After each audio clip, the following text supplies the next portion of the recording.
Eat Bulaga may big announcement at Vice Ganda may concert tour.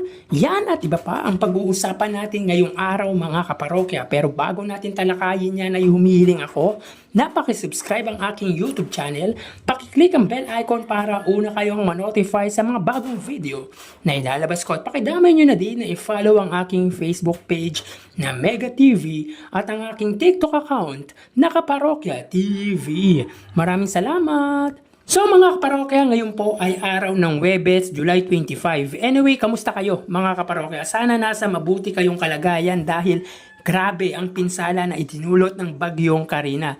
Mga kaparokya, nagbalik alaala sa atin ang Undoy noong 2009 na sobra talaga ang dami ng nabaha or napinsala ng Undoy. At ngayon po ay yung bagyong Karina. So sana mag-ingat po tayo mga kaparokya. Ang first topic natin ay yung hunk actor na si Gerald Anderson. Of course, I would like to commend Gerald's deed sa kanyang barangay. Ito yung dapat saluduhan at hinahangaan dahil sa kabayanihang ginawa nito sa kanyang barangay.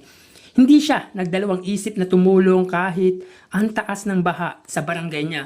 So yun nga mga parokya, viral ang actor at basketball player na si Gerald Anderson dahil sa pagtulong sa isang pamilya partikular sa isang bata sa Barangay Santo Domingo, Lungsod, Quezon. May kita na buhat niya ang isang bata sa gabaywang na baha. Sa mga hindi nakakaalam, si Gerald po ay member ng Philippine Coast Guard kaya handa siyang tumulong sa mga nangangailangan tulad nito. At likas na kay Gerald Anderson na tumulong dahil noong panahon ng Undoy ay nagpadala siya ng relief goods para sa mga naapektuhan ng kalamidad noon. At marami pa siyang natutulungan pa.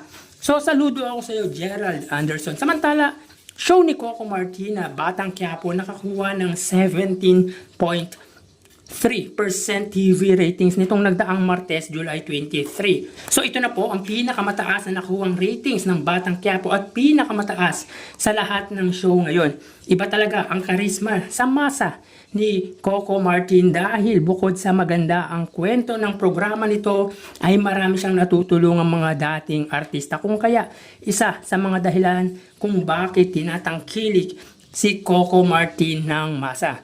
Likas na matulungin sa kapwa artista na tulad ng ginagawa ng kanyang idolong si FPJ or Fernando Po Jr. So, new all-time high po ang nakuha ng Batang Quiapo, 17.3%. Pinakamataas na po yan sa lahat ng programa ngayon.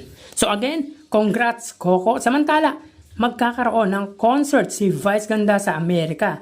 So upon checking sa official Facebook page nito, ay magkakaroon nga siya ng concert sa Amerika entitled Your Majesty VG Vice Ganda US Concert Tour 2024. At makakasama niya dito as special guest si Kyle Echari, isang kapamilya young actor. So bali magaganap ito sa last month of September.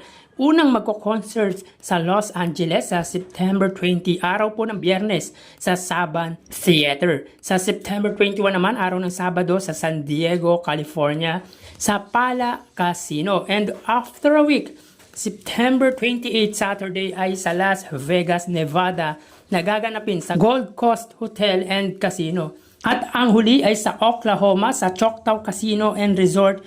Yan ay araw naman po ng Linggo, September 29. So magiging busy si Unbogable Star this year dahil bukod sa movie ay magko-concert tour ito sa US.